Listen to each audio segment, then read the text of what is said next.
Welcome to Blue Collar Mystics, the under-the-hood approach to the depths of human consciousness. So many mysteries, so little time, so many big words. That's why we aim to take the mystical and make it practical, usable in your everyday life. And you know, we want to hear from you. We want to hear your story. What happened when you started asking yourself the real questions? Like, who am I? What is this? Is it a hologram? Is this some kind of weird cosmic joke? Hey, these are the questions that we are trying to get to the bottom of as we explore the final rabbit hole together here as Blue Collar Mystics.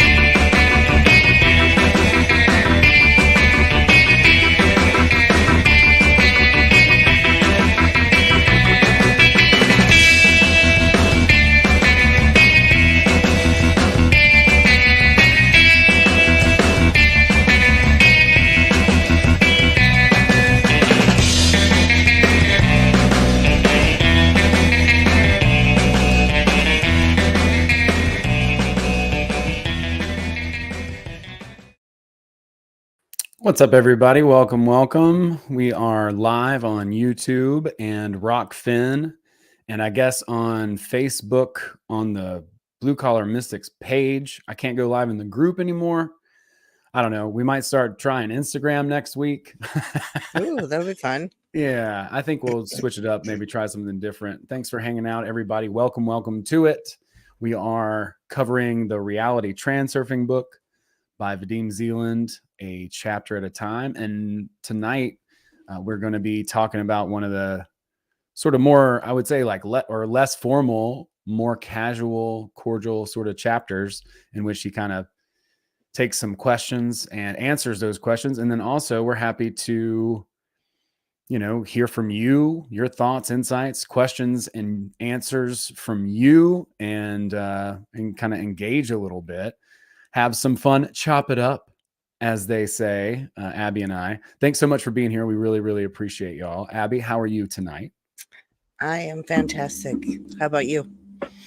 I'm doing well. I can't complain. I've been very busy. I want to say thank you to everybody who has ever subscribed to this channel or watched a video. I just found out over the weekend that I have had 350,000 views on the channel, which is pretty cool.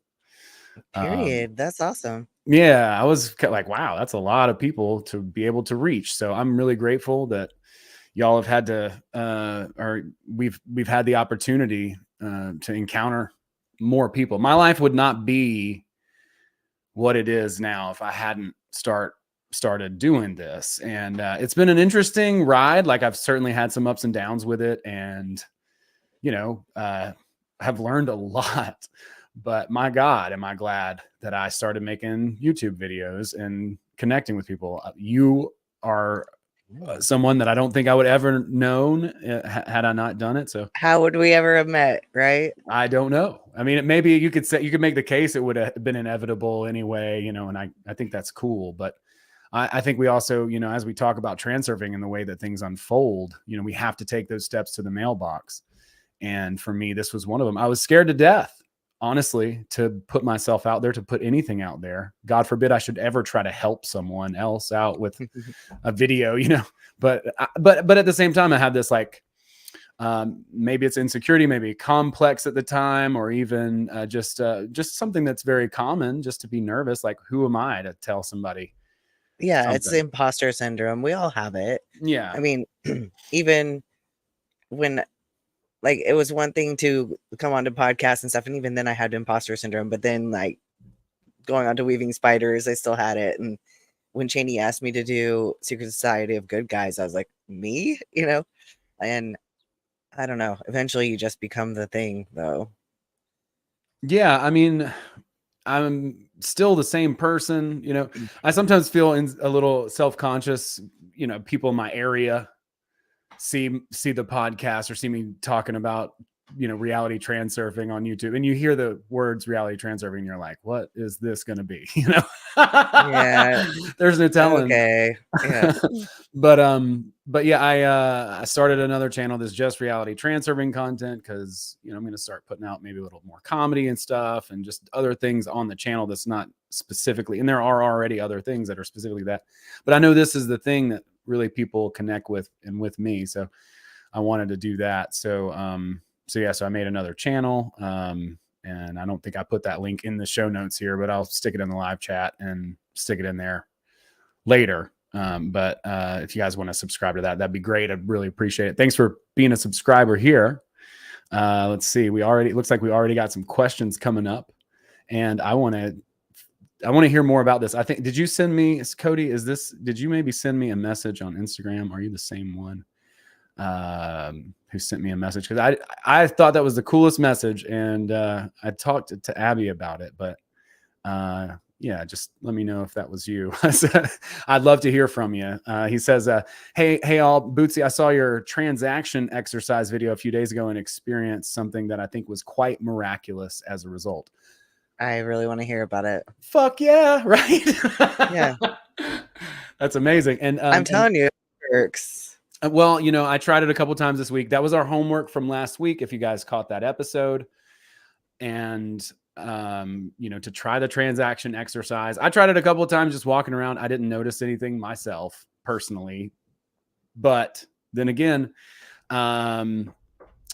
what does he say? You could actually not perceive much of a difference because you're already on your trajectory, or whatever, or Yeah. who even knows, right? Like, it says, okay, so this is a different guy. Wasn't him on Instagram. I have more to tell. Give me a few minutes. All right, Cody. Well, thank you so much for sharing, and I can't wait to hear what you're going to type. And if people want to hop in, since we're doing this live, you can hop in. I can put a link in the chat or DM it if you want to hop on and talk. I'm cool with that. And yeah, that'd be awesome.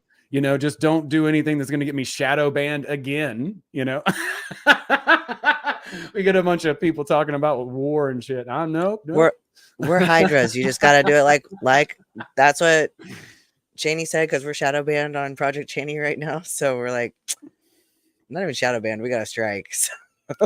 Yeah, I've had a couple of those myself for 2 weeks. So we she's just like, every time they do that, I'm gonna start a couple new channels and just watch. Like, well, it's we'll tough. break the system. It's tough. I think, you know, we always got to find a workaround. The thing about it is, and I think transurfing has really helped me understand this, it's like you can't use the tool that you're kind of fighting against to fight against itself. You know what I mean? It's like writing on a pencil that you're using.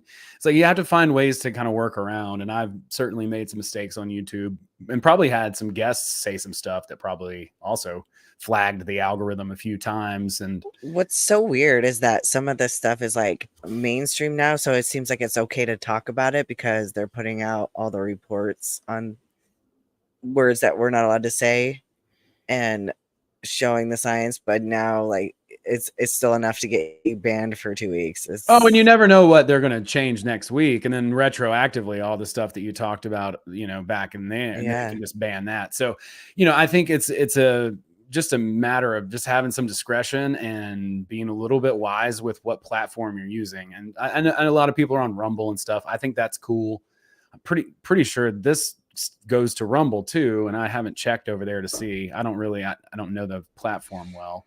It's a lot of work to just work on one platform, much less you know, all these other ones. But no, you know, if people want to hop in here, as long as you don't, you know, start screaming slurs. I've had that happen. I had that happen one time where somebody they like put out a link and somebody came in and just started screaming on the live stream. But no, if people want to engage, or they want to hop in here, obviously you can use the live chat and just chat in some stuff. Totally fine. But I'm totally also down to have somebody, if you're interested, to hop in and chat with us. You can just use your smartphone And that's totally cool. If you're obviously cool with it, whatever is fine. I just think it's fun. It keeps things spontaneous, and I like that. So I did the transaction. I wasn't walking. I was sitting, though, in a familiar area outside. And I did the whole looking down thing. Then when I looked up, like this house that's like, I can just see through the backyard. It's quite a ways down. But it had 2 American flags where there, I don't remember an American flag there, but there was 2 American flags, like side by side, which is so weird. Nobody ever puts up 2 American flags. Like it'll be an American flag or a Trump flag or American flag and a Oklahoma flag, but it was like, so it was different. That's pretty cool. Yeah, that seems a little glitchy right there. A double stars and stripes, I've never seen that before. That's pretty cool. Yeah, I've definitely seen different changes and definitely changes in scenery, hues, and there's a lot of different ways to think about it. I wonder too, just because it comes a lot down to our own experience anyway, what those influences may be, just like richer and brighter, and also more drab I've experienced, frankly. And I think most of us have, like, our experience is colored with shades, and it's really cool to be able to look up and see something different. This particular chapter was pretty insightful to me this time too, it being a Q&A, because he's going back through a lot of the stuff and repeating it. There were a couple of things specifically toward the end of the chapter, the reality inversion exercise. Yeah. I don't remember that from before, which is so wild. Like how maybe I've glossed over this chapter a couple times. Like I know the first couple things I've heard a few times, but I heard it with new ears today, I guess. So yeah, I kind of did too, enough to want to listen to it again. And I love the summary of this chapter because it's just a single sentence. I was like, what? Yeah. Wow. Yeah, the summary of this chapter is, if you do not control reality, reality will control you. That's it. That's it, dude. And then mic drop after that. You have to, yeah. Looks like Cody's got his story in the chat. It does. So let's go through this here. Let's have some fun, shall we? So Cody says, so kind of a funny story, but here it goes. I'm a hockey fan, was watching Canucks versus Predators game 4. I'm a Canucks fan, so I wanted them to win. They were down by 2 goals with 2 minutes left. I decided I wanted to be in the timeline where my team won, so I did the exercise. I saw Brock Boeser celebrating, and I heard the silence in the home crowd signaling their disappointment. Sorry if I mispronounced that name. I'm not French nor a hockey fan. I was surprisingly confident that the events were going to unfold, and they did. It was a historic comeback. Should not have happened. Brock, however, Boeser, I'm hoping I'm saying that right, scored both goals, and needed to tie it. The sights and sounds at the end of the game were almost exactly how I pictured them. It was crazy to experience. Wow. Pretty cool. Look at you affecting your timeline. Hey, as a UGA, you're on the timeline where your team wins. A team wins like a historic comeback. As a Georgia fan, I can kind of relate. A Georgia football fan. My whole life, dude, we were always mediocre, and then we won it in 2020 and 2021. They lost last year, but three-peat hadn't happened in a while. But I mean, Georgia's going to be good for some time.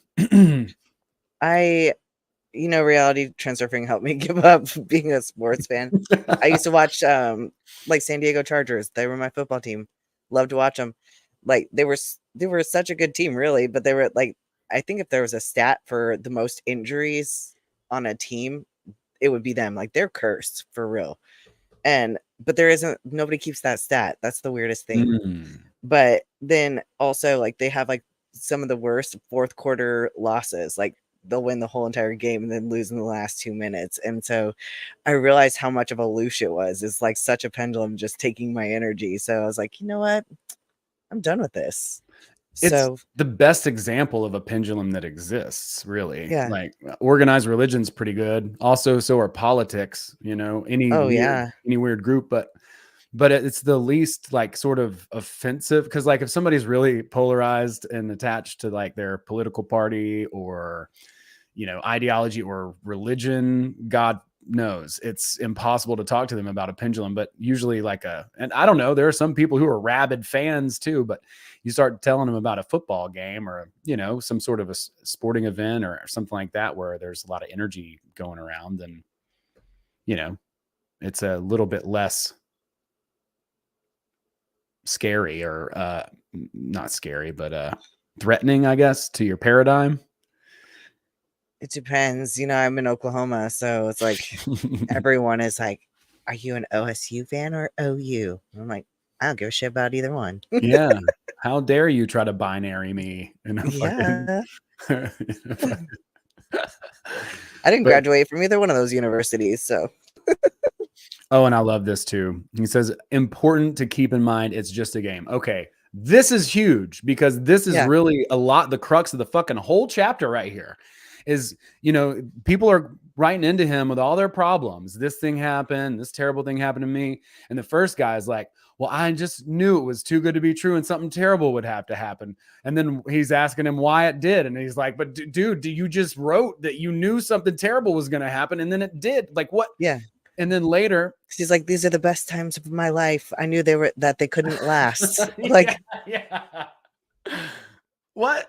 Reality's a mirror. If it's a Exactly. mirror, then that's exactly what you're gonna get, buddy. You constructed that yourself. Yeah. You built that whole thing. It's crazy. It's crazy. And then later, he is talking a lot about basically shifting our awareness from participant to observer. That it's a game. And anything that we're engaged in, I try to remember when I can remember this and I'm not swept up in pendulums. It makes my day go by so much better, right? Like it's a fun game to organize, you know, the things that I've got to take care of during the day, to take this phone call, to, you know, to sell this service or whatever it is, right? Like it's a game. If we take it less seriously and shift our awareness from participant where everything's happening to us and we feel at the effect and not at the cause, to the person who's playing the game, you can step outside, see the game, then it makes such a huge shift, such a massive difference. And it's that leverage and attitude and perspective and perception makes an emotional difference throughout the course of the day. If anybody's a Carlos Castaneda fan, this is really what he's talking about, is the art of stalking. And the stalking is, he says all the time, you should stalk yourself, which means you're really pretending to be yourself in the role while you're so you are. It's a game. You're the actor who's coming alive on the stage. You're the puppet that cut its strings. So you are an observer. You're paying attention to what's going on around you while you are pretending to be you almost. And there's such a power in that. It's pulling back your awareness. You're not reacting, you're acting. Yeah. For so long in my life, I've just been at the behest of, you know, the emotional impulse. And how easy is it to do it still? Like, even with the knowledge, it's just like, you know, I don't know, maybe it's tough to you, but he's everything. He's like, you know, you get pissed off, wake up. You know, if you start feeling any kind of way, like, wake up. Just, where's your attention? Like, pay attention. Remember that you're an actor on a stage. Everybody else might be asleep, but you don't have to be asleep. And when you're awake, then the outcome's usually in your favor. Remember that this is a dream. Row, row, row your boat. Yeah. Wake up. Remember, it's hard. It's hard to remember. It is so easy to get swept up, but man, does it make a difference. It makes such a difference. It could be gloomy and kind of, you could be holding on to the, what is it? The existential sort of melancholy, you know, as I do sometimes, just roam around my house in my magic Mood. robe, like I just brewed, or whatever. But whatever that is, you can play that game. And I started talking a little bit about reality inversion, and really what that is it's just taking it to the extreme, whatever that is. You just push it so far that it's absurd. It's basically comedy, or you could do it the other way too, where it's so tragic that it's comedy, and you just push that thing to the point of outrageous and absurd, and then it doesn't have any power anymore. That's I don't know if anybody has seen, or have you seen the movie Midsummer? I haven't seen it yet. It's good, and a lot of people would probably think it's really twisted, but I think that there's really a lot of beauty to some of the things that they do in it. It's they're on spring break and they're going to this guy's colony, pretty much. Like they're cultish, very cultish, visiting his family because they're all anthropology students. And one thing that they do is that when people are feeling like extreme emotion, like screaming and stuff like that, like horrifying, then everyone starts screaming and acts horrified. And it's like weird at first. You're like, what the fuck are these people doing? But they're transmuting it. They're like shifting the energy. And then they do it all throughout it. Like this girl's, they're having like a ritual with sex. And while she's having sex, like all the women are around and they're moaning. They're all like, I don't know. It's so weird. So you think it's like so super cultish and weird, but at the end, this girl's feeling grief and she's just like screaming and crying her grief, and everyone's doing it with her. And then all of a sudden, she's like, after like it helps her get it out, and then they're all like, then she's smiling. And it's like the most bizarre thing. But he talks about how they did this when he was in college, because Vadim was a physics student. So him and his friends like started playing with these ideas and these concepts. And so they started inverting things. He talks about how one girl was in mourning, like she was just super depressed. And so she was even wearing black. And so everybody knew she was in mourning, and everybody was asking her, are you okay? And all that. But he said that the inversions work so much better when you have a group of friends that'll participate. So then they sat around her and they just started singing her sad songs, and like all of these people all around her just singing her these sad songs.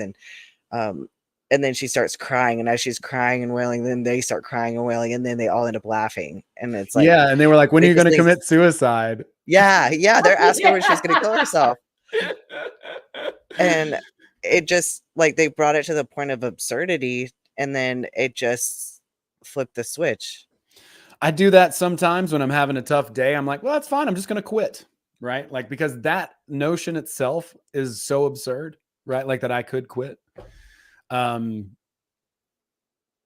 just it winds up like when you laugh at yourself because you're acting like a child. Yeah. Because like, I'm just going to quit. I'll quit. We'll just quit. Just going to go to bed. That's it. Throwing in the towel. I'm done. Never doing this again. And, okay. So, I didn't mean to interrupt you. Go ahead. No, I was going to change the subject completely. Well, thanks for that. Finished. Well, I just had a thought. No, go for your thought. No. I'm okay. good. So I did the whole transaction thing, and I saw the 2 flags. So I knew it worked. And then the next day, like I had seen, okay. Normally, if I see a bee or like a hornet or something in my house or in my office, I'll like put on a fly swatter and get it out of my house. But I saw this one and it was in my kitchen. It was under the blinds, and I did not want to mess with it. So I was just like, I'll leave it. It might sting someone. The next morning, I wake up and I'm not the nicest person in the morning. Like I'm not unpleasant. I just, I wake up kind of slow. Same. But I'm washing dishes and everything, and I've got the dishwasher open and my foot's kind of under it, and I get stung by someone. I was like, oh, and I look down and it's that bee. I was like, motherfucker. So I start cussing and everything, and I run to the bathroom, and I want to put my foot in the bathtub in the cold water. But then, if you take wet soap and you lather it on a bee sting, it takes the pain out of it. So I was going to do that, but I turn on the bathtub, and of course the shower is on. So I freaking doused myself with water. I was like, oh, classic. I see what's happening. Like, this is an induced transition. It's trying to freaking take me on a downward spiral. And so I had to force myself, even though my foot was hurting and my head was wet and everything, I like just forced myself to laugh about it. So it stopped there. But I mean, I've had it where it just keeps escalating before. But I mean, I noticed it. Luckily, after the shower hit me, I knew what was happening. But I feel like it's that trying to balance, because I shifted timeline. So it's like, let's see if we can take it back down. After you saw that, that's really cool. That is really cool. And just holding that. Yeah, that's awesome. Figured I'd share. No, that's a great anecdote. I love that. Yeah. This is one of those things where it's like, I didn't even know when I was younger how coming unraveled completely, how terrible that actually was. Like how badly that really actually is. But I want to say this too. It's like he's talking about at the end of the chapter. You can always flip it. Like it's always flippable.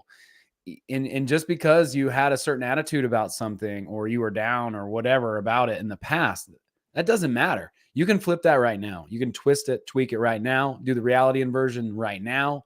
You can do the transaction and get right back where you were at right now. And then just continue to remember as you're moving forward throughout each day. You can have bad days and you can forget, and you have to allow yourself. In that last chapter that we talked about, he talks about that. Allow yourself to make a mistake. Allow yourself to fuck up once in a while. Who cares? It's fine. And it's really easily fixable. You just shift right onto the next timeline. Like this idea of fear, I think, is what plagues us. He defines fear so well in here too. By the way that he explains it, obviously we know we should feel the fear, do it anyway. And often fear gets in our way. It keeps us from actually doing the thing. He describes it as an excess potential that creates anxiety in us by thinking about the object, basically, whatever that object is. And feeling the fear is totally fine. Being nervous is totally fine. Like feeling all of those emotions and even making mistakes is completely fine, because it's going to make you learn how to control those impulses and be more present and remember in the moment more and more and more. You'll start to just gradually improve. And then the more that you improve, the better your circumstances will get. The better your circumstances will get, the more your disposition will get. And yes, 100% pendulums are coming. The shower is going to be on when you turn on the faucet to try to knock you back down. But back to that inversion thing and celebrating, you can celebrate a negative thing. He's talking about his test that he got a F on also in that same. Yeah. That whole story is great. Yeah. He failed his test and he was like, yes, I failed. You guys got C's. You're lame. You did terrible. And then wound up retaking the test and getting an A. So it's crazy. Yeah. All right. Let's see what we got here.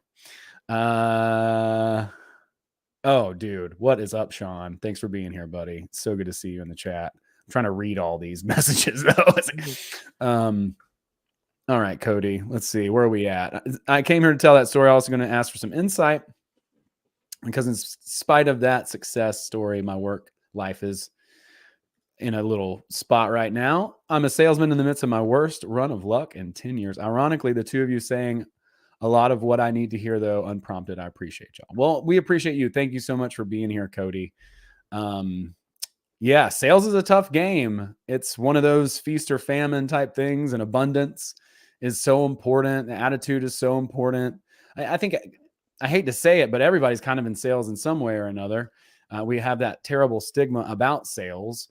But one of the things I've heard recently that I really liked, and this could really go for coordination more than even confidence, but confidence is not being optimistic in your ability, but optimistic in the midst of uncertainty. I would say that for coordination, probably even more than confidence. And there was one other thing. Oh yeah. Abundance is not necessarily having what it is that you want, but knowing that you will.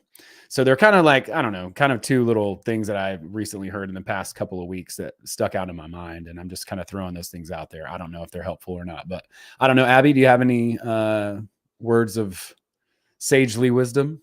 Oh, of course I do. First of all, because you said your life's pretty bad right now. You've got to remember that the world is a mirror of your relationship to it. So if you are focusing on the bad, then the mirror is going to reflect that. If you're focusing on want, like I want to sell, your reality is going to reflect that want. It's not going to reflect you selling the thing. So that's where, remember, we do not want, we do not hope, we intend. So it's different. It's different than having faith. It's different than any of those things. You really have to just see it and know it and do it. That's really what it is. It's not confidence. Yeah. Dispassionately. And one of the things that's been hanging me up, and I'm sorry to cut you off, but No. I've just been yanging everything so much. You know what I'm saying? It's so easy to do that where you're just like masculine and masculine, masculine, masculine. You're taking so much action, but you're not allowing the flow to the ebb. You know, it's like you have to take action, but also you have to allow things to come toward you.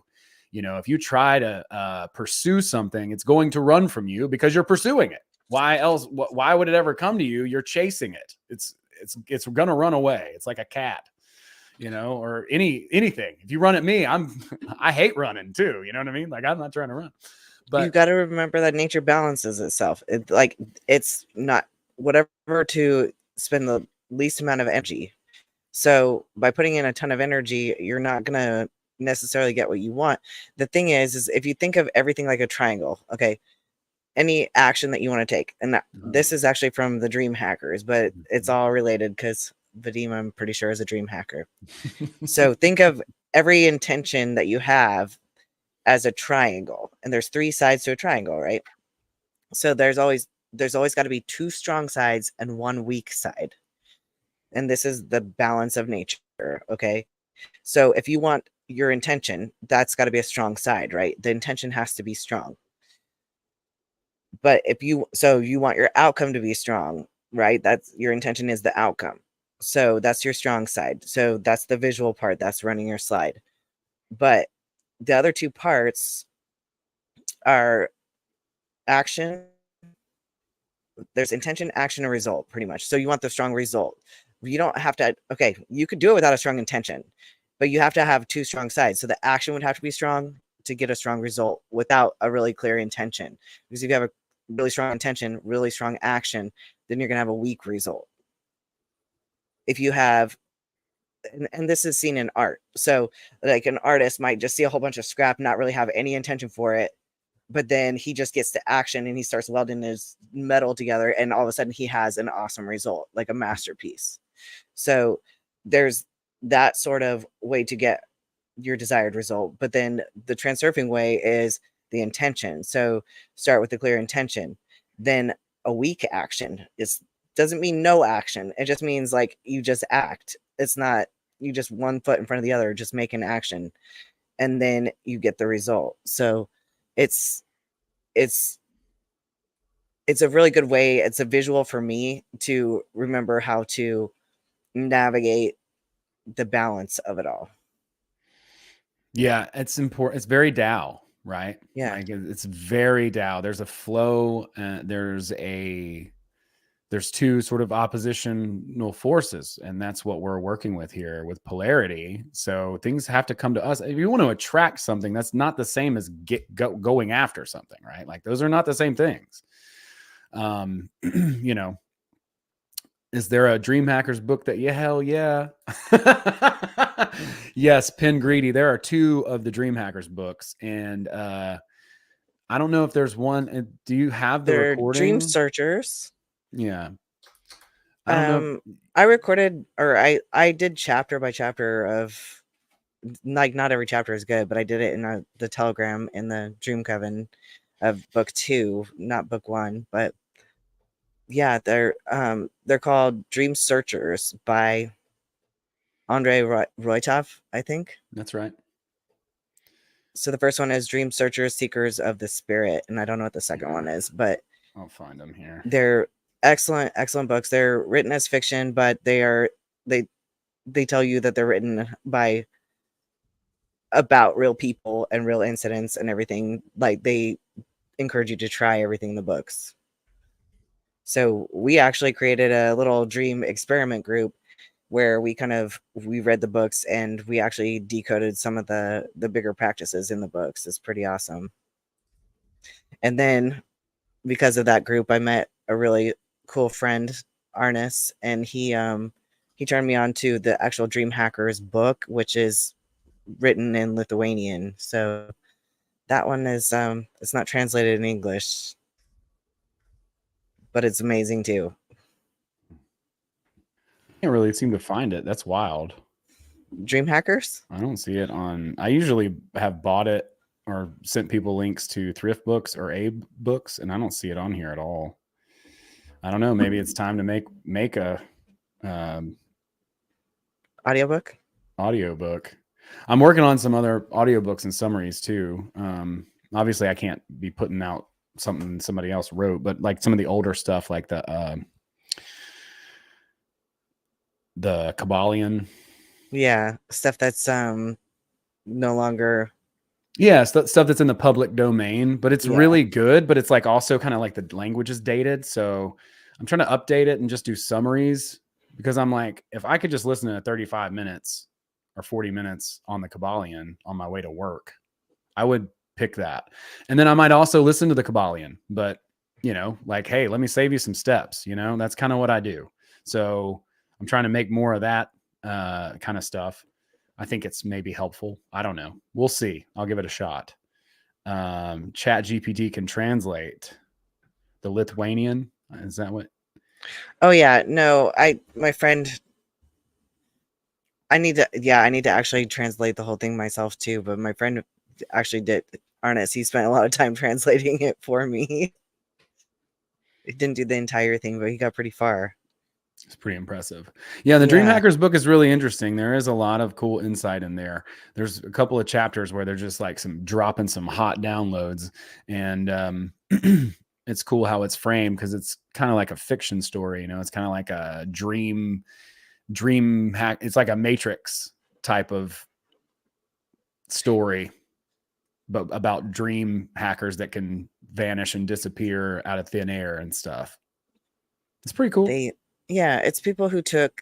I'm gonna say it's Vadim Zeland and probably his buddies that he went to school with. Is who it's probably based on. That they were actually hired to learn about dreams and stuff. So they got really into the Carlos Castaneda stuff and were able to take it to another level because they were able to apply like computer hacking and stuff to it. So that's why they call themselves the Dream Hackers.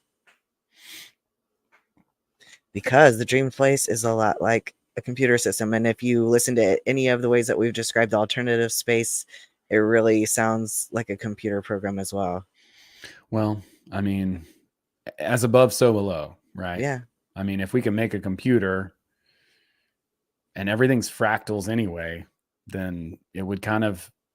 It makes sense. Makes sense that would be a layer, or like a... Yeah. I mean, yeah. As above, so below. It's crazy. And then so you see it. And so within that alternative space, anything that exists... No, I'm getting weird.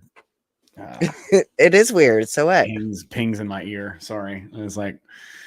but yeah, anything that exists within that space, it's going to reflect what exists in this space, and on and on and on, right? Like, so it's all part of the same makeup.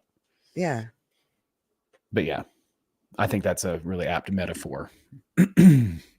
But the other thing he says is, like, nobody has the recipe for success. Like, don't listen to anybody tell you, like, this is the way to do it, because they can give you insight or whatever, but nobody has the answer for you. It really comes down to pure intention and coordination of heart and mind, and you can do whatever you want to do.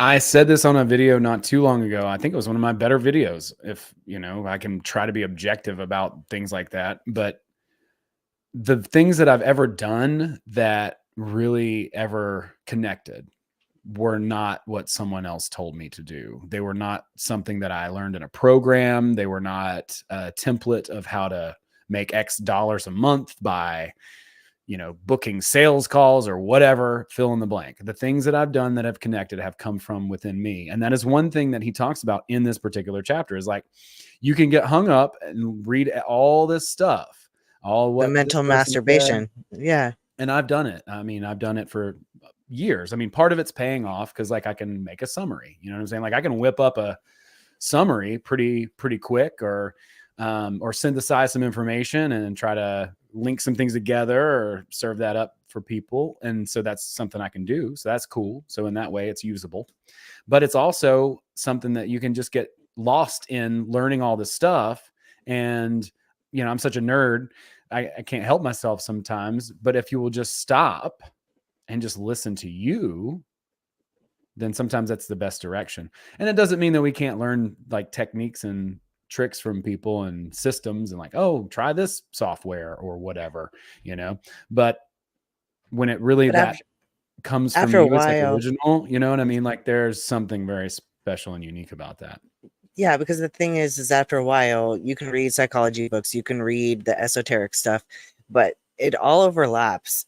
And that's like, you can start to see where you've pretty much learned what you need to learn. When you start seeing the overlaps, you don't need to pretty much gather anything from external sources anymore. That's when you really just need to rely on your soul and your heart. And what is it telling you? What's your intuition tell you? Because where you're going to learn more is from trusting that versus whatever is in the book. You're not going to find any more knowledge that you don't already know and that you don't have access to.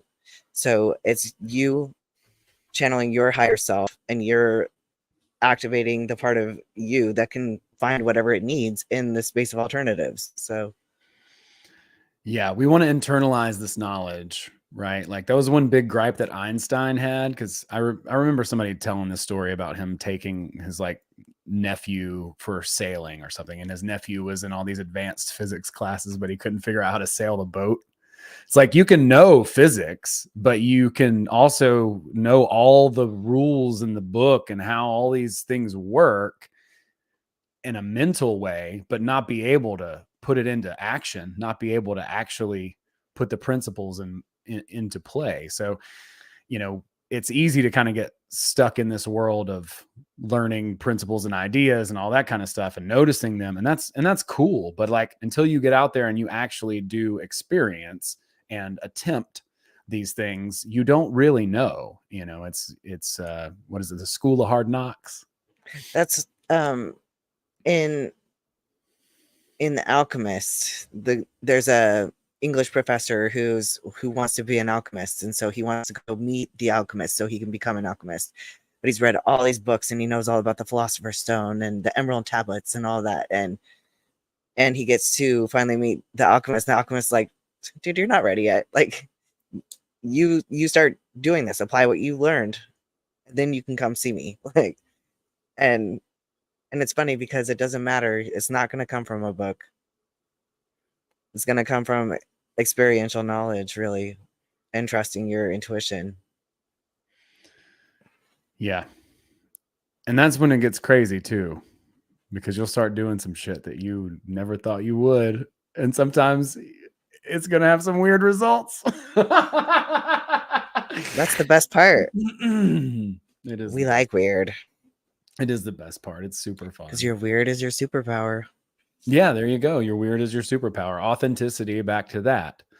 The idea of aligning those two poles of us, right? The soul and the mind, the heart and mind, right? Like that's what is bringing that attraction. So when you're talking about that intention triangle, having that strong intention, that's what is very attracting. It's like if we attract and push at the same time, or if we like have a hard intention and strong action, that's too much yang. It's too much yang energy, which is what I've said a bit ago that I've kind of struggled with, and hopefully this helps our new friend, Cody, to kind of relax, let go of control, shift to observer, play a little bit, and allow things to kind of come to you, maybe a little bit.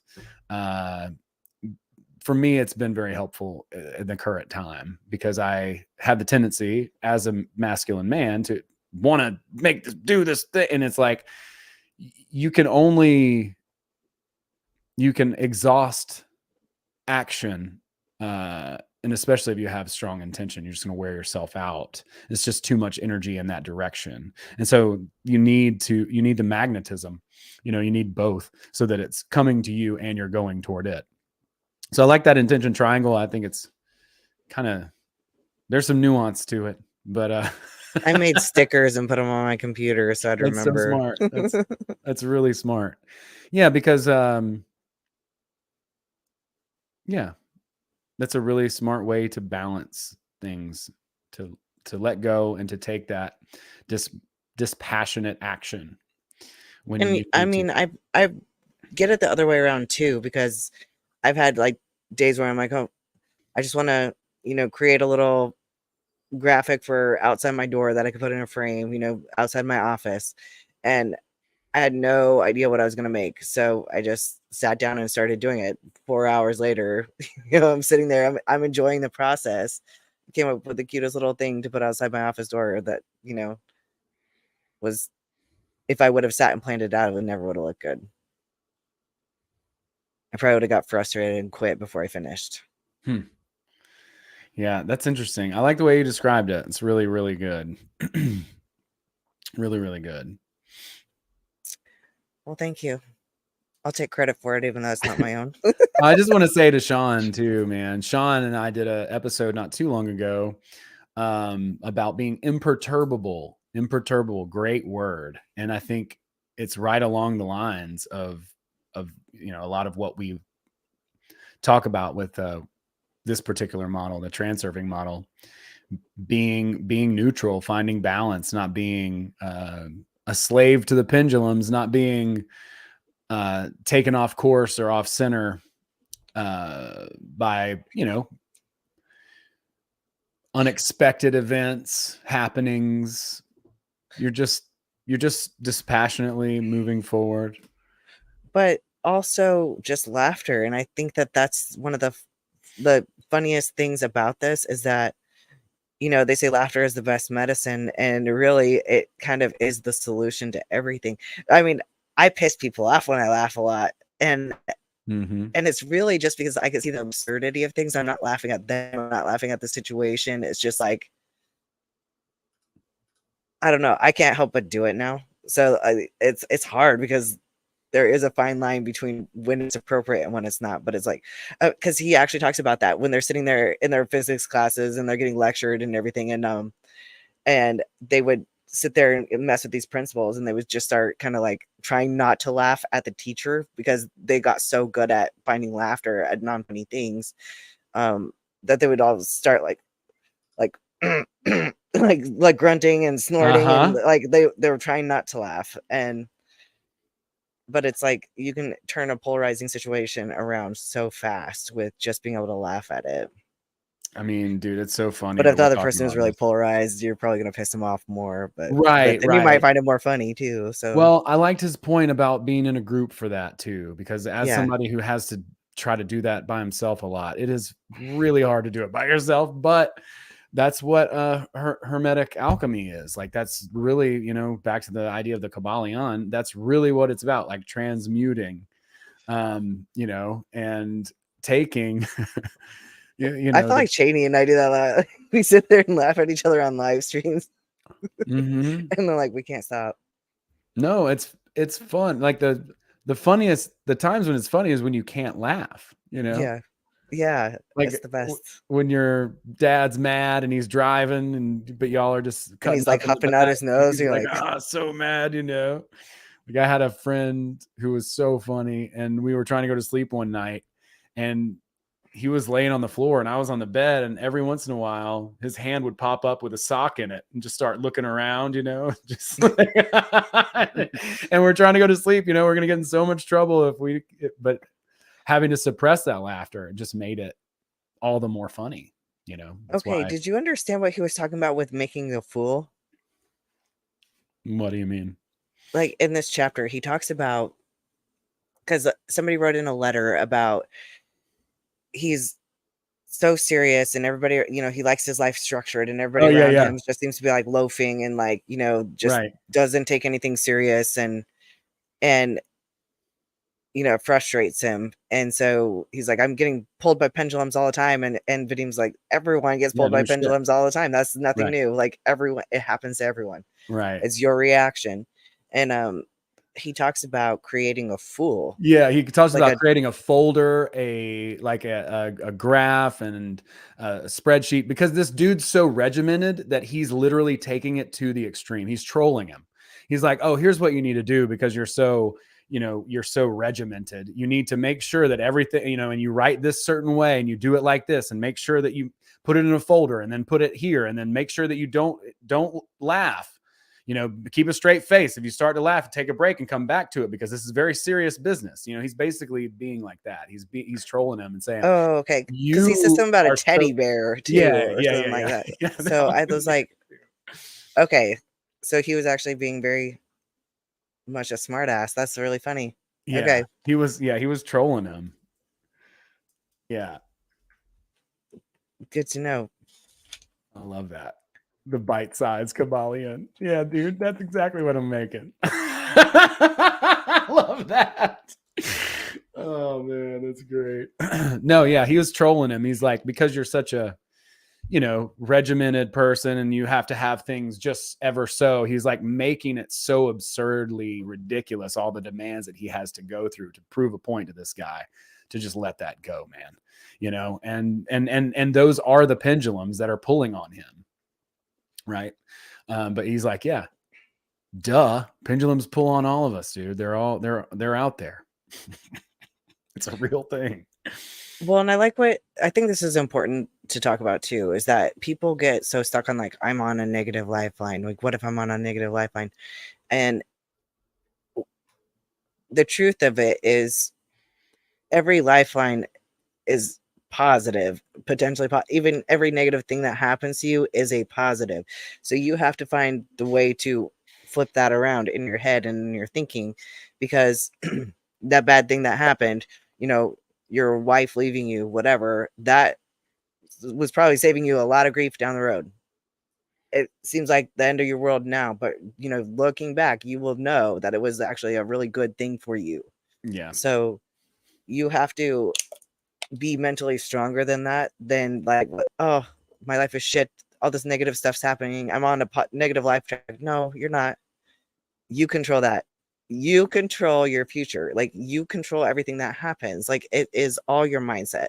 So reality is a mirror. So if you think that, then you're going to reflect that.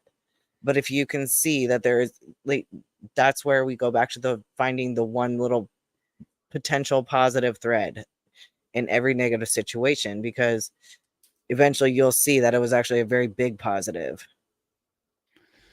Yeah. I mean, suffering makes us stronger at the very least, and I've learned this myself. And there used to be this person that I knew in my life, and, we both knew about some of this stuff, and I don't know, something would happen. She'd get turned around and lose her way and have to turn off the interstate to go such a way. And she'd say, oh, well, that's great. I just saved myself from some, thing happening, and this is better.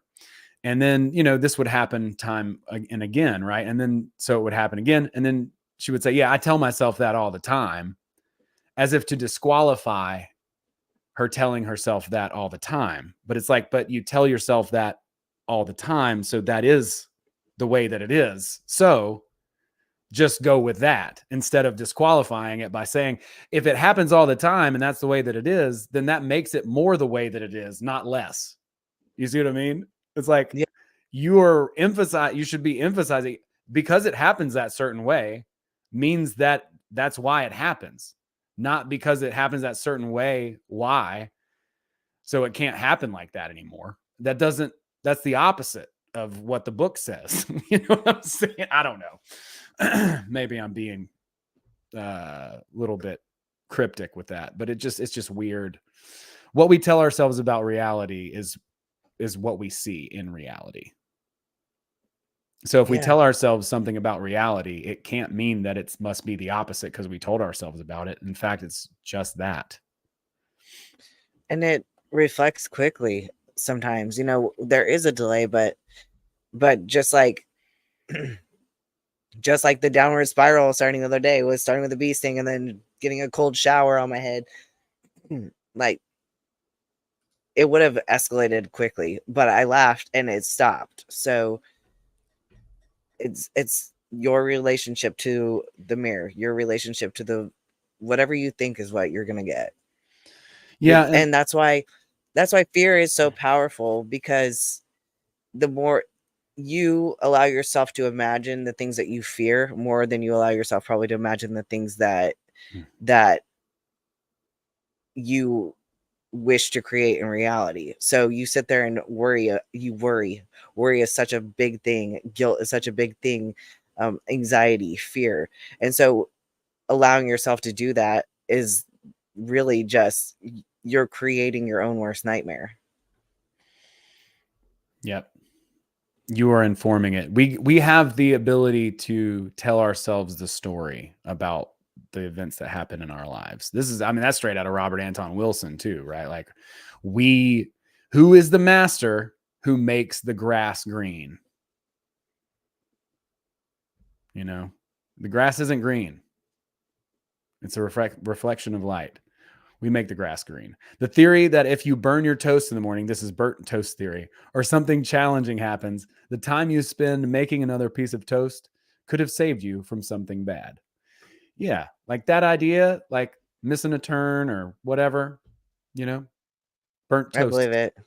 Burnt toast theory. I like it. I do it all the time. And I think it's like, oh, I forgot something. I have to turn around and come back to the house to grab something. And I mean, it's a good thing. And learning to celebrate the quote unquote negative things is like you accidentally turning the shower on. It's like, now it's actually this. Now it's a moment to remember, hey, this is a play. I'm having fun. This is funny. Yeah. My foot hurts, but you know, we're gonna be all right. yeah. I got stung by a wasp, so that sucks. But like, I'm trying hard to laugh right now, but I'm doing funny. it. So yeah, you know? I could see the comedy. Well, the further what they say about comedy is tragedy plus time. So it's like the further distance away from it that you are, back to like the idea of the observer, like the more you can see the comedy. So the more, you know, it's the more you're removed. It's a benign violation. That's the comedy theory. So it's like a violation of something that doesn't hurt, right? Like, so the time keeps it from being painful. In the moment, it's rough, but once we move away from it, if we can distance ourselves and make ourselves more of an observer, then we can see the humor in it more easily. So the burnt toast theory, that's funny too, because Russians, I guess, if they leave something at home, they believe it's bad luck to turn around and go back into your house and grab it. So most of them won't. But Vadim is like, nah, that really is like probably your guardian angel saving you from a car accident or something like that. So yeah, make new toast, man. It's just okay. Toast. Yeah, it's fucking toast, man. Who cares? It's 2 minutes. It's not a big deal. But yeah, we try to remember. That's why we read this book so many fucking times. You know what I mean? Like, God. The reason why I made the audiobook was for me. You know what I'm saying? Like, I'm like, I got to remember this shit. So I'm going to force myself to read it and edit it so that I can listen to it and hopefully embed these principles into my psyche. Because like I said, we want to internalize this stuff. This is the way, man. I'm just going to say it, you know, and it's the way for the light side or the dark side. Doesn't matter. This is natural law. Use it how you will. It's up to you. I mean, I don't advocate doing negative, terrible shit. Obviously, please don't do that. But I can't really stop anybody from doing anything either. And that's the thing, is that you affect your layer of the world. So, because one of the people wrote in and said, you know, can we make Russia a better place, you know, for everyone? And he's like, why would you even want to do that? Like, how do you know that they're not happy? Like, but by doing that, you're living off a sense of duty, and duty is an obligation, and obligation is guilt. Comes from guilt. So you're not coming from a good place at all anyway. Yeah. So Guilt and fear. yeah, those are super low vibrations, and that's not going to help anything. So you help the bigger picture by changing your little bubble, your reality, what you can affect. And what you can affect is your life and the people around you, you know, because she did ask about her family healing her kids from mental illness. And he said, yeah, you can. With pure intention, you can do pretty much anything. You can heal your kids, but it's can't come from a place of faith, and it can't come from any other, you know. But then again, he said mentally ill people really aren't mentally ill. They just are tuning into things that we can't see. Yeah, their awareness is, they're aware of different sectors in the alternative space, right? Than the consensus reality. And that makes so much sense. Like when I read that, I was like, oh, damn. Like, because my grandmother had Alzheimer's.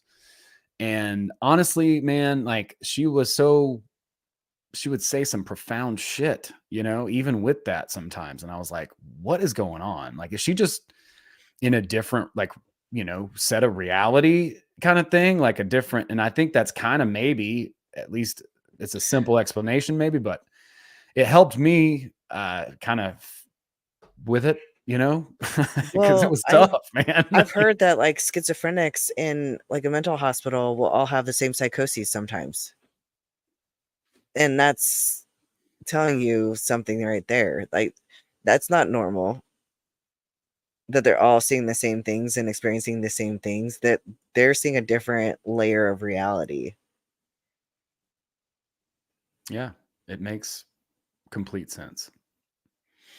And the funny thing is that with Alzheimer's too, yeah, I think that they might sometimes even be in the past, because I took care of my father-in-law, and he was telling me stories third person, though. It was kind of weird. Like, he talked about himself third person, but he was telling me stories that none of his kids or anybody had ever heard before. It's like he could tune in. He was so tuned in to that time, but almost like an observer. It was interesting. Wild. Yeah. No, that's how my grandmother was too at times. Like, it was weird. It was like she was reliving stuff, or like in a different time. And honestly, from a creative standpoint, I was thinking about this the other day. I'm like, what's more powerful, drugs or mental illness? And it's like all the people that I'd say mental illness in a landslide, like Daniel Johnston, like one of the most incredible songwriters of all time, you know, like so many people who are just by society standards off, you know, mentally ill. And some of them live, you know, terribly tragic and sad lives, unfortunately. Like, I hate that. But they're somehow tapped into something that most of us are not. And that's what makes their art so good. You know, it's just so unique and different. And it's a beautiful thing. Well, that's also, you know, where this drug that is harvested from a certain gland that's on top of your kidneys that we're not really supposed to talk about. Well, let's I not won't say the word. Yeah, I'm not going to. That's why I'm not saying the word.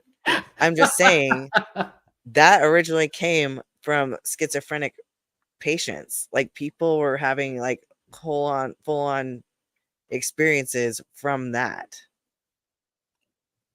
That's crazy. Yeah, I mean, the world of all that, like, there's no telling what all is going on there. I'm gonna plug Paranoid American there, though, because yeah, he he's did amazing. Full on research. It's He's amazing. He's amazing. He's got all the resources. Yeah. Yeah. Styrene from I don't know. Like, I think something that rhymes with it, but I don't. But yeah, he has done an amazing job. I strongly recommend checking out his work if you're interested in that. It's fascinating, and I mean, he's got a ton of just crazy historical knowledge. Like, he's a very, very well educated historian, like Yeah. across the board, especially about the esoteric stuff, the Masons and all that. It's wild. Some of the stuff. So researched. Yeah. Like I would, he's like modern day John D. He buys like the one copy that you can't find. Yeah. It's impressive. Yeah. I love Yeah. his work. He's awesome. Awesome dude. Awesome. And a super nice guy too. Yep. But yeah, there's some pretty fascinating stuff with that. But I don't think, I'll say the getting access to the alternative. We do things in our dreams every single night that's crazier than any drug on the face of the planet. And he says Period. that in Yep. chapter 5, I think, or 6, maybe. When he starts I talking think that's about why I dreams. like dreaming so much. It's a high. Yeah. Yeah, it's amazing. I It's mean, very, very petting a cool. dragon, who gets to do that? Flying around, Yeah. walking through walls, breathing underwater, All the things. sex. Yeah. I mean, all the things, right? Like, Yes. it's fun. It's a good time in there.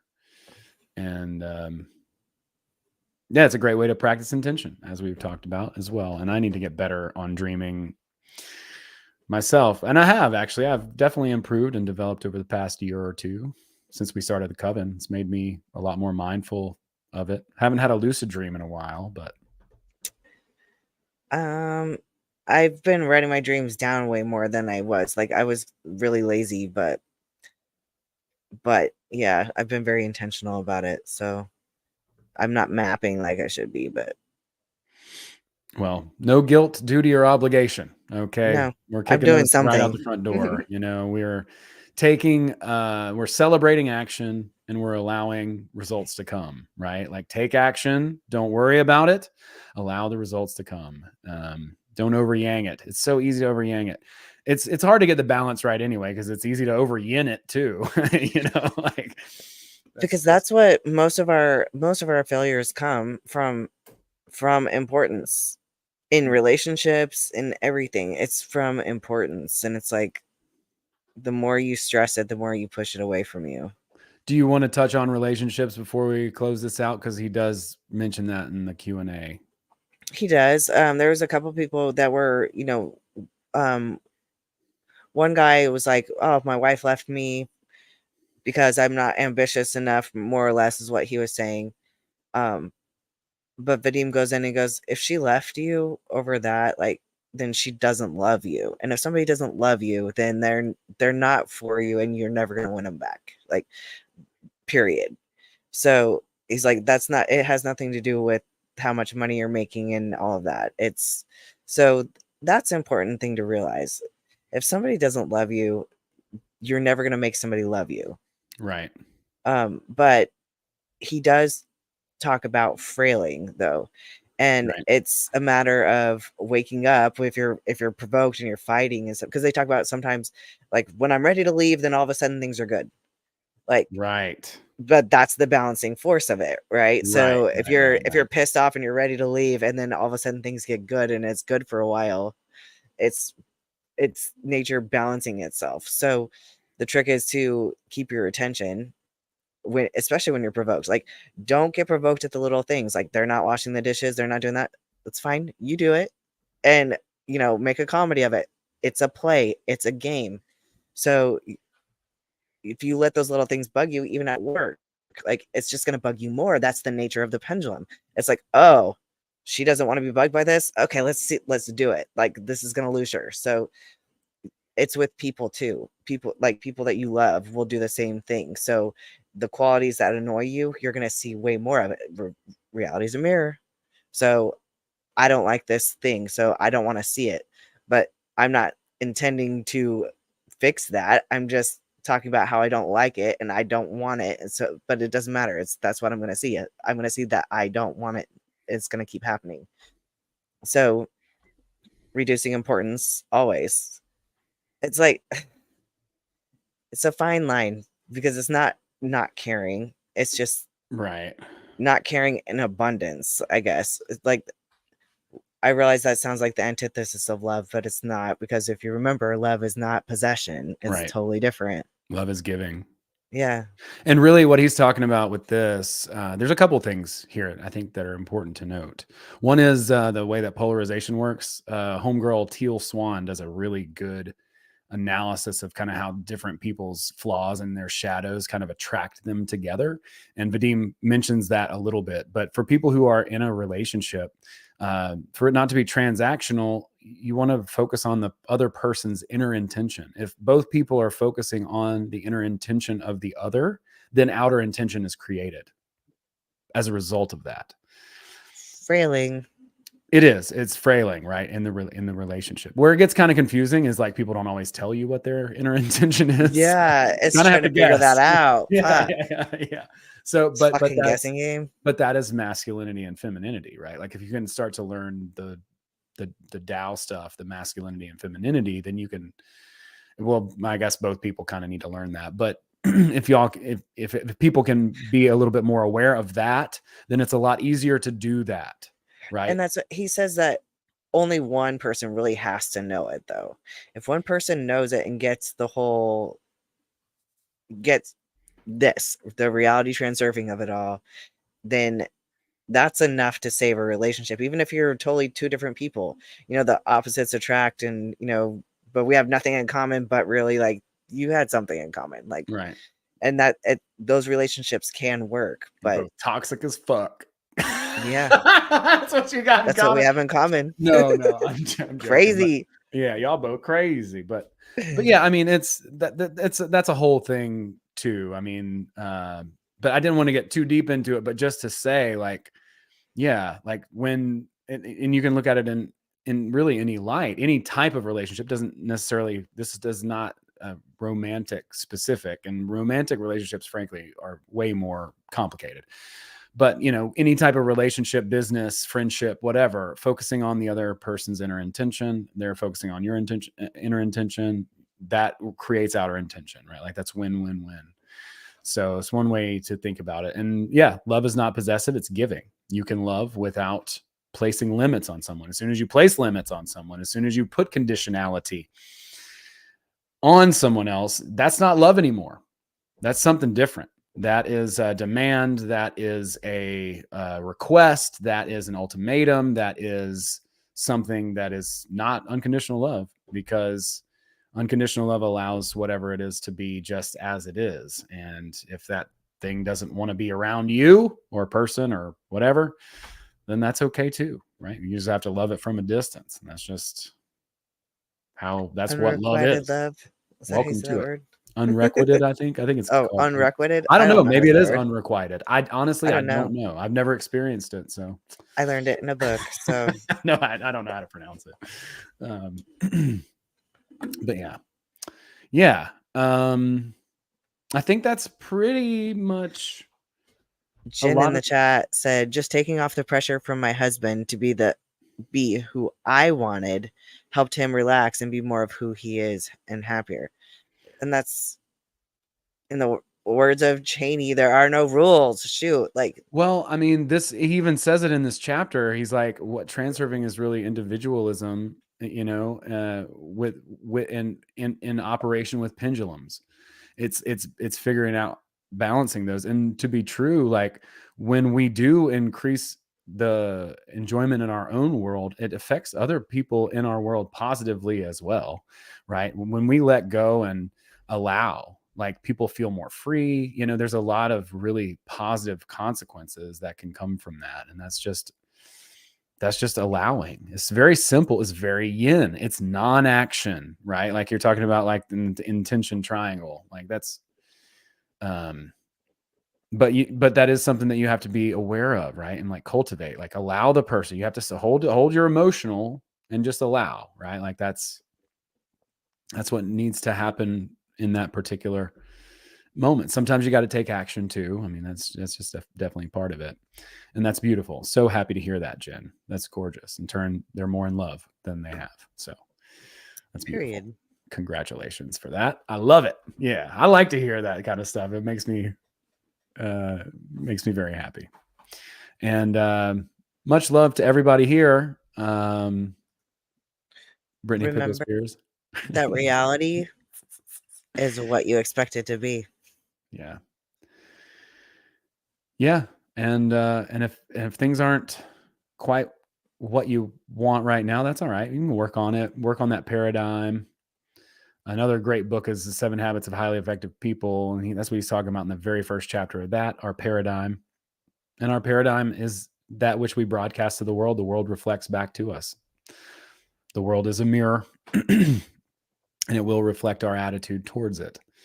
Vadim says the same thing in this book that every other esoteric book says, pretty much. It's not any different, but the language and the vernacular is a little bit more specific. And there's a lot of insights and nuanced points in this book that, frankly, are just kind of missing in other models. But yeah, I'm excited. I want to thank everybody for being here. I've got some new friends in the chat. Really appreciate y'all for being here. Thanks, Ashley, Pin Greedy, Kelly, Cody, Cheney, Sean, Brittany Pickle Spears. I just love you. I just love your name, everything about you. PK, thanks for being here. And let's see who else. We got Kevin and Jamie, Jen, and Emma. Thank you so much for being here. Really appreciate y'all. Dissident Jones, hell yeah, homie. Thanks for coming out and hanging with us a little bit. Really appreciate you all. Much, much love, and have a wonderful, wonderful night. I think it's going to wrap it for here. Anything to shout out, Abbie? What's up? Let people know what you got going on. Watch us on Secret Society of Good Guys on Friday nights and Sundays. Killing it on the Secret Society of Good Guys. Definitely check that out. I got links to Abbie's channel too. Please subscribe to that in the description here. And we got another episode next week, so please come for that. It's going to be a wild one, man. It gets crazy after this. Dances with Shadows is the next chapter, and it is a lot of polarity, which is cool. A lot of polarization and understanding, that kind of stuff. So it's going to be a lot of fun. Come check it out. Thanks for being here. Yeah. Thanks so much for sharing. Thanks for watching the channel. Thanks for everything you've ever done. I'm going to be putting out a new video on Thursday, and I'll go ahead and put this link in the live stream chat. And if you're listening to this on the podcast, you can go ahead and go to my website. I made a little guide to reduce importance. So whatever it is that you're trying to do, you can go through that guide, and it's basically like a little, troubleshooting kind of guide to help reduce the importance around that. That seems to be one of the biggest sticking points in reality transurfing, is reducing importance. So I made a 5-step guide to kind of go through, and whatever your goal is, you can kind of test it and go through all the little 5 steps that's in the book. And it's very short and simple and to the point. Check that out. It's up now for free on my store. I don't think I'll keep it for free for forever. But it is free for now. It's free for everybody. And when I put up the video next week or later this week, it'll still be free. But once I publish it, I'll probably ask some cash for it. But in the moment, I want to say thanks. Please hook it up, grab it, see if it's helpful. If it is, great. Share it around, all that stuff. I'm trying to be create things that are helpful. I want to help people in any possible way. And I wrote the little thing a while ago, actually, and kind of forgot about it. And then I went through and found it in there while I was working on this summary. So hopefully these summaries hit. That'd be dope. Thank you guys so much, everybody who's downloaded the summary of Transurfing. It's doing pretty well on Spotify, so thank you for that. And if you can share any of that kind of stuff, it's great. It helps me. It really helps. It's awesome. And I appreciate it. If there's also any ideas that you think would be good, we can try. Shoot it my way. Reach out. I'm doing coaching sessions. You're doing coaching sessions, right, Abbie? Yes, sir. Okay. So life coaching and lifestyle fitness coaching. All right. Very cool. Yep. I'm more strategy. If you're trying to work on a goal, I like to help you dial that goal in. And we can do that in an hour. In fact, when I used to do discovery calls, I'd be like, hey, let me tell you about my program. And then the first hour, we'd work through everything and they'd be like, all right, well, thanks. So I'm by the hour now. That's how that works. I'm not hopping on the call to try to sell anything. I'm just going to go ahead and just be as forthcoming and hopefully as helpful as possible. I'm very fortunate to have some of the weird, obscure skills that I have learned through production and stuff. And I've learned a lot about some of the new tools too, and softwares and stuff that are out there. So anyway, looking forward to hanging out, and I just want to give more if I can, right? Like it's, that's the whole point.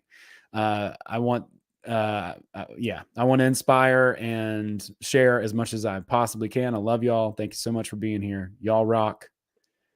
Thank you for being here. Thanks for all the stuff. I'll stop buttering you up now, and we'll see y'all next week. We'll see y'all Friday night on the Secret Societies of Good Guys chat. And until then. Yeah. Woo. See ya.